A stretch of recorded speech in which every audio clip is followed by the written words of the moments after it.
This series hits deep. It hits real deep, and I love it. I really do. Ladies and gentlemen.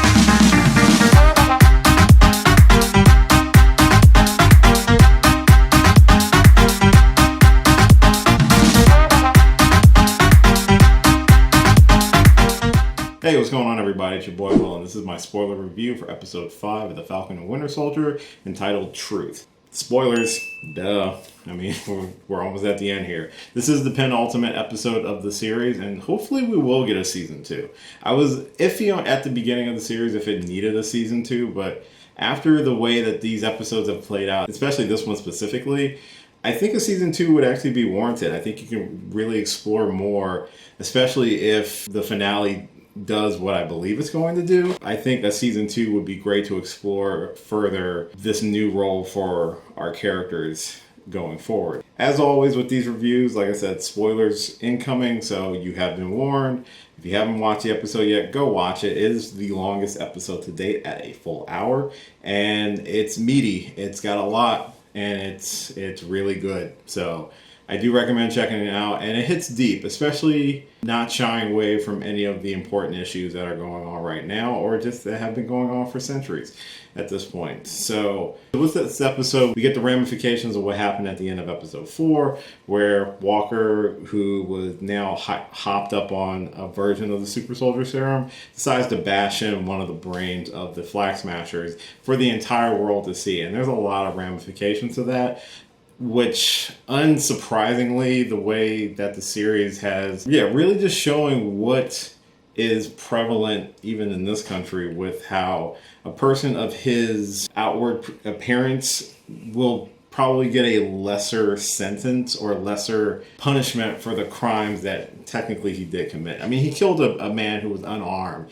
and pleading for his life. I mean, come on. I really admire how the series, very similar to WandaVision, where it was a story of not only Wanda coming to terms with her grief, but also the origin story for Monica Rambeau. So we got 2 origin stories within the same series. And I feel like with Falcon and Winter Soldier, we're getting that as well. Between Sam accepting the charge that was asked to him by Steve as like a final request to become the new Captain America within the MCU, but we're also getting kind of the origin of John Walker as a villain, because at the beginning of the series, he didn't start off as a villain. He just wanted to do good, and I get that. Can you be sympathetic for him? Of course, but there's definitely no real redemption I see for the character. The character is becoming a villain through and through. More so than not, his actions, just the way seems so entitled, and how he flaunts around even the title of Captain America. Like, even in the opening fight sequence where he's confronted by Sam and Bucky, who clearly know he's off the reservation and they need to take the shield from him because he has gone too far.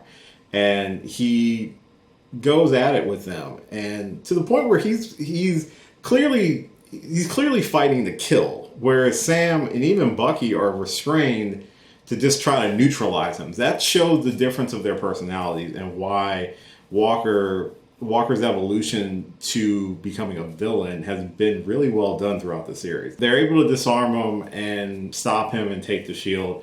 And it's a really excellent fight. It's excellent. The choreography is fantastic. I like how the way Sam and Bucky are taking down Walker is very reminiscent of how Steve and Bucky were going up against Iron Man in Civil War. So I really enjoyed that fight sequence. So after the fight sequence, it basically leads into the characters returning to the US for the most part. Before there is one little final stopover with Bucky confronting Zemo when he tracked him down at the Sokovian Monument. This episode does a really good job at wrapping up a lot of the loose threads, so going into the finale, we should be good to go with just everything coming to a head.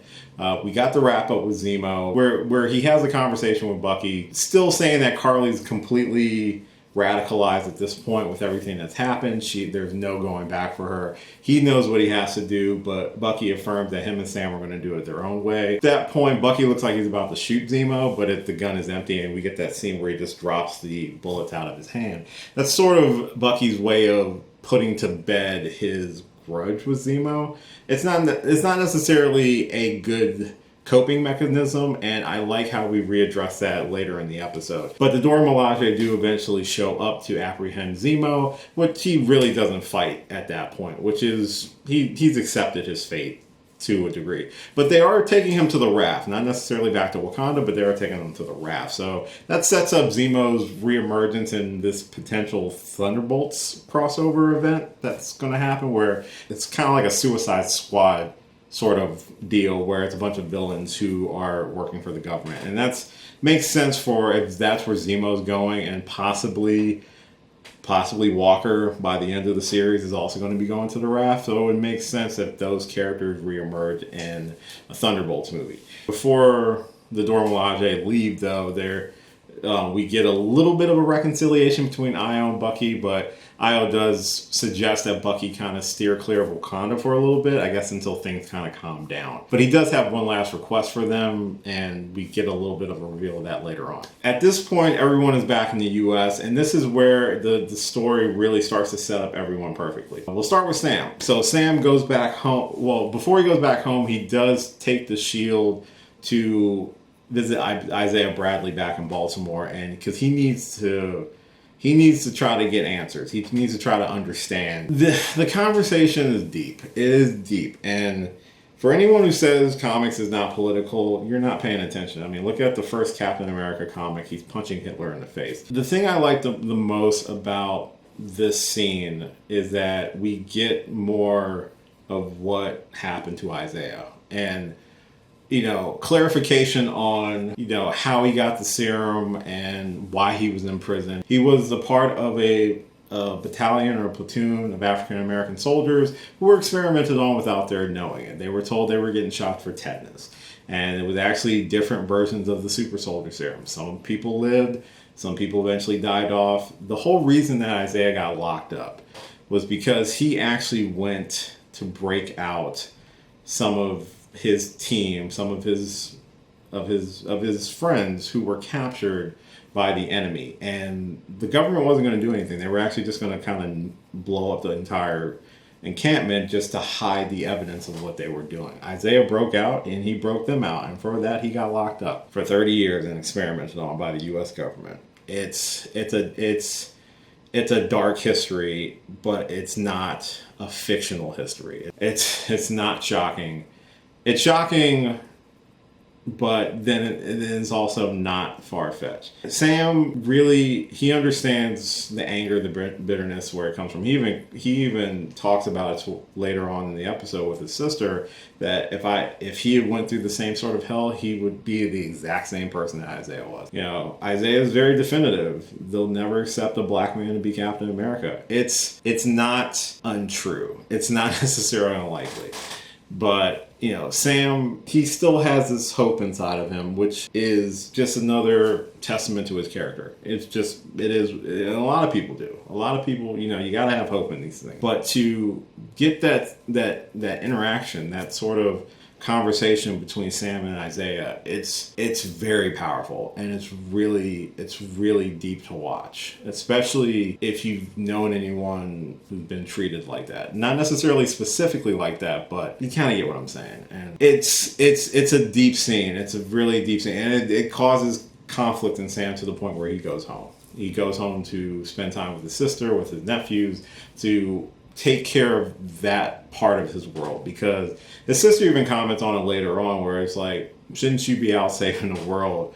Where he's like, you guys are part of my world. I need to make sure that you guys are good too. So that's what we get, and we get this really, really nice, quiet time where he gets to just be with his family and help repair the boat. And eventually Bucky shows up. Bucky returns as well to deliver the gift from the Wakandan that he requested for Sam.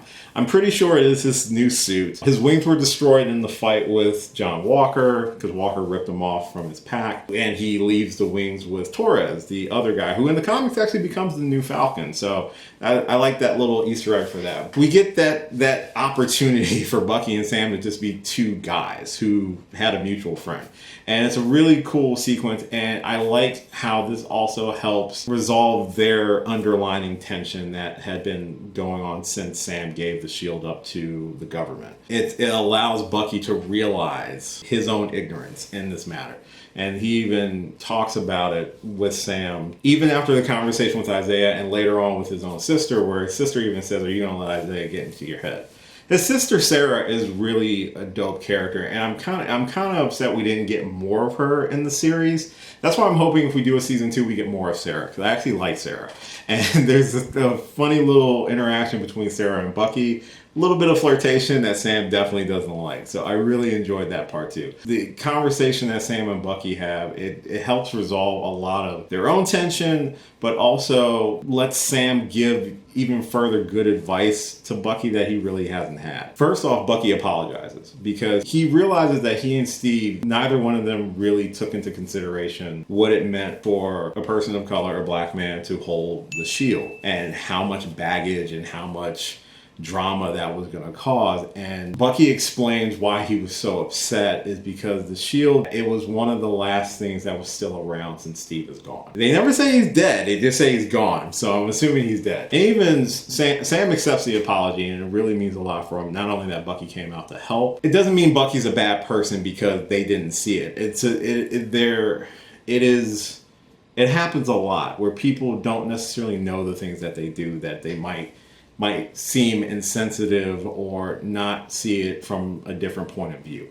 And I think they did this scene where they allowed Bucky to come to that realization and to apologize for it really shows that sort of growth in his character. And even Sam tells Bucky, because he asks him about the nightmares that he's having and stuff like that. It's a really good scene. There's a lot of really good scenes in this episode. You know, he gives him a little bit of tough love. Is that he's holding Steve's book. He's trying to do the things that Steve did to see if it will work for him. And, you know, Sam's like, you know, it doesn't really matter what Steve thought. They need to stop having other people tell them how they should be or who they should be. It's the same thing with Sam and with Isaiah. Whereas Isaiah definitively was like, they're never going to accept a black man to be Captain America. But when Sam's talking to his sister, he's like, all the pain, all the sacrifice, if he doesn't keep fighting, then what was it? What was the meaning of it? From that point, we get the montage where he's training with the shield, he's learning how to use it, he's getting used to the recoil of it. It's a dope montage.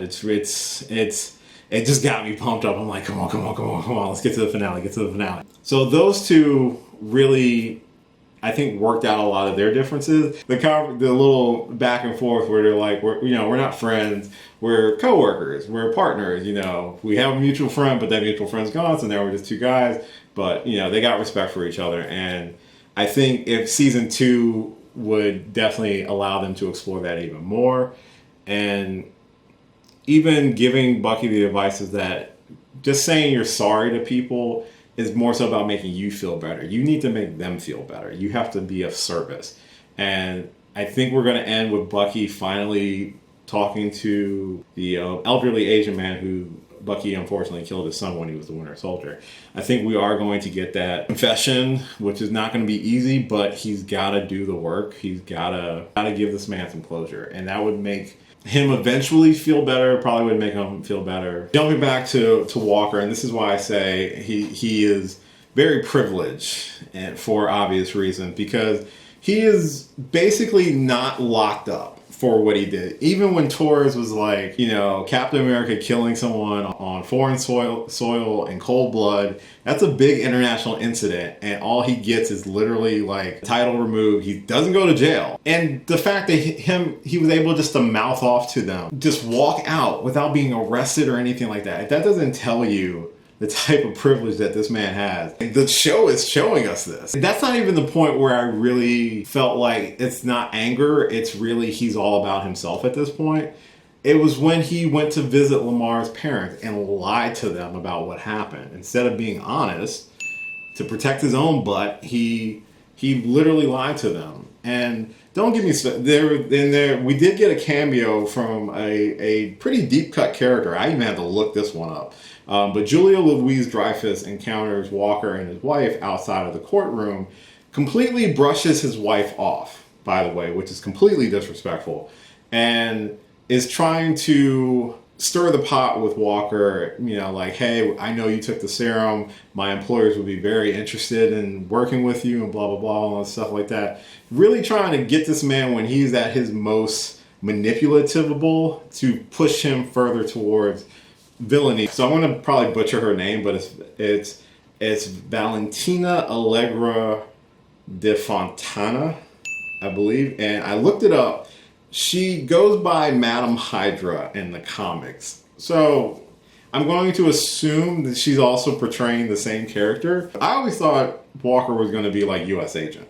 And eventually morph into that role. Hypothetically speaking, could he possibly become like the Hydra version of Cap from the comics? Remember, like recently, like 2018, 2019 or something like that, they released that comic series. I think it was called Secret Empire, where Steve Rogers actually was a double agent for Hydra, and it's kind of a controversial comic because of how they did the character. But I'm curious to see if maybe they're setting up for some version of that down the road, using John Walker as a stand-in for Steve Rogers, or that version of Steve Rogers from the comic. So I'm very curious about that. By the end of the episode, Carly is rounding up her forces since she's been forced to go into hiding because of the GRC, and they're going to take the fight directly to the GRC to try to stop some sort of vote that's going to force refugees back to their countries of origins. Since Carly is so radicalized at this point, she's even working with Batroc, the Leaper, who was in the first episode, who was from the Winter Soldier. She's definitely going to an extreme, which doesn't seem to sit well with her partner. One thing I do want to talk about before I wrap this up, Sharon Carter. This is a theory, but the way the series is really kind of setting her up, I feel like she's the power broker, because she's been doing a lot of shady things in the last 2 episodes since she departed from working with Sam and Bucky and Zemo. It just slowly, there's too much suspicious activity that she's doing. She's the one that released Batroc from prison and partnered her with Carly. I mean, if she's not the power broker, I feel like she's working for the power broker. I'm trying not to speculate way too much with this series. I'm just kind of enjoying the series and just watching it and just kind of giving my thoughts on it. But I really feel like she's going to be some sort of twisted version of the power broker, which is kind of a crazy thing to take this character who was so ingrained in this history with Steve Rogers to turn her into a villain. It's very surprising if that's where they go with it, especially when you look at like Zemo, who seemed more like an anti-hero than a villain in this series, where he was kind of originally touted to kind of be the villain. That's some of the twists and turns that I've really enjoyed about Falcon and Winter Soldier overall. We're setting up for this final fight between the Flag Smashers and Carly with Walker. We even get a post-credit scene where he's building his own shield, which just seems cuckoo crazy at this point, but it's not vibranium. It's just going to be a metal shield. But anyway, he's gearing up for this fight to confront Carly to try to get revenge. Sam, now armed with whatever this thing is in this box from Wakanda. I'm assuming it's his Captain America suit, and if they gave him a vibranium suit, good on you. That's, again, with Tony gone, you need stuff. You got a connection to Wakanda. That's where you want to get it from. Overall, like I said, this series has been deep. A lot deeper than I thought. I love it. I love the fact that we're not trying to sugarcoat systemic racism and, what it's like being a black superhero or just a person of color in general in this world. It's not something I was expecting from this series. I was expecting hints of it, but never in this much depth. And I'm all for that. I'm all for telling these stories. It needs to be told and needs to be given the time and the space to breathe and to really be reflected on. And I think it should allow for in-depth conversations about the subject. I know it's probably not. I've seen stuff already between like Twitter and TikTok, and it's a bad world we live in, people. It is. I've been lucky not only in my YouTubing to not get a lot of that, and even in life, I always say I'm extremely lucky that I know friends who have been put in situations like that, who have had that sort of negativity, that sort of derogatory terms used against them. I've been very lucky to not experience that too really firsthand, but I'm also not ignorant. I know it's out there. I've seen it, but I'm glad that the series has taken the time and the care to really explore that. You know, it's what the series is, and it's discussions that are happening and that should be freely able to talk about. And I really like that that's what this series is not shying away from, and really exploring through these characters of Sam and Bucky. And so a season 2, I feel, would be fantastic to continue to explore that, especially if Sam is most likely assuming the role of Captain America. How will that continue?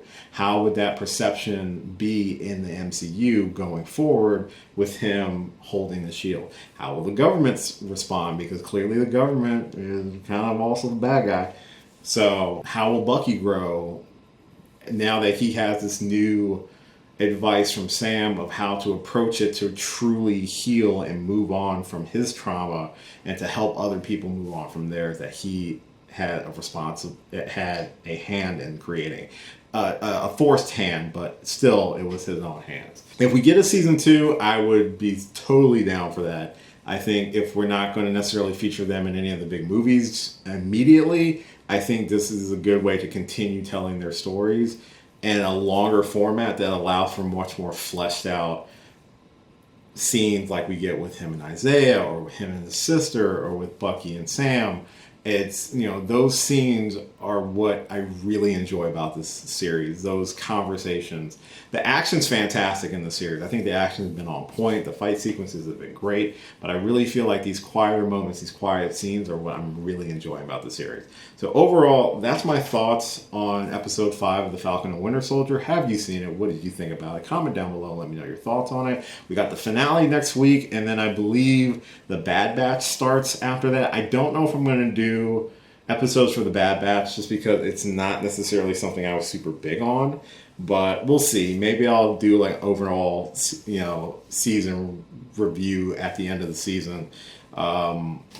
I am going to do a review for Mortal Kombat that comes out next week, so I'm actually excited about that as well. So hopefully you will stick around and check those out. As always, thank you so much for watching this and all my videos. I really do appreciate it. If you do enjoy this, please subscribe to the channel. I would really enjoy having you and holding a conversation and talking about stuff. I've got a couple other ideas coming up down the pipeline. We'll see how those come to fruition or not. So hopefully you'll stick around for that. And until next time, I will catch you later. Hey, thanks for watching this video. If you did like this video, why not give me a thumbs up and share it with your friends?